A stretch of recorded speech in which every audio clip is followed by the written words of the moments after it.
German super மார்க்கெட்டே things வச்சு நான் உங்களுக்கு ஒரு கிட்டலான ஆப்பம் தான் இன்றைக்கி ரெடி பண்ணி காட்டுறோம்.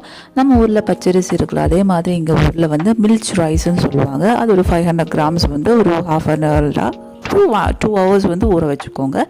அதுக்கப்புறம் பார்த்தா cafe which means try east, அது கொஞ்சமாக போட்டுக்கோங்க, ஒரு டேபிள் ஸ்பூன் போதும். அதுக்கப்புறம் நம்ம சாப்பிட்ற சாதா அரிசி இருக்கு இல்லையா, சாப்பாடு அரிசி, அது சோறு காலையில் வச்சுருந்தா கொஞ்சம் சோறு இருந்துச்சு, அது வந்து ஒரு 2-3 ஸ்பூன்ஸ் சோறு போட்டுக்கோங்க, கொஞ்சோண்டு உப்பு, அப்புறம் 3-4 ஸ்பூன் பஞ்சசாரை விச் மீன்ஸ் சர்க்கரை, அதெல்லாமே போட்டுட்டு மிக்சியில் போட்டு நல்லா அடிங்க. மெயினாக ஒரு இன்க்ரீடியன்ட் மறந்துட்டேன், கோகனட் மில்க். நம்ம ஜெர்மன் சூப்பர் மார்க்கெட்டில் கோகனட் மில்க் நல்லா சூப்பராக இருக்கும், திக்கான ஹெவியான க்ரீமாக இருக்கும். அதுவும் போட்டு நல்லா மிக்ஸ் பண்ணிவிட்டு ஒரு 1 ஹவர் வெயிட் பண்ணாலும் அது நல்லா பொங்கி வந்துடும். அதுக்கப்புறம் நம்ம ஆப்பக்கல்ல போட்டு ஆப்பக்கல்ல சூடானதுக்கப்புறம் அதில் பேட்டர் ஊற்றி நல்லா பொங்கி வந்துச்சா சூப்பரான ஆப்பிள் தான்.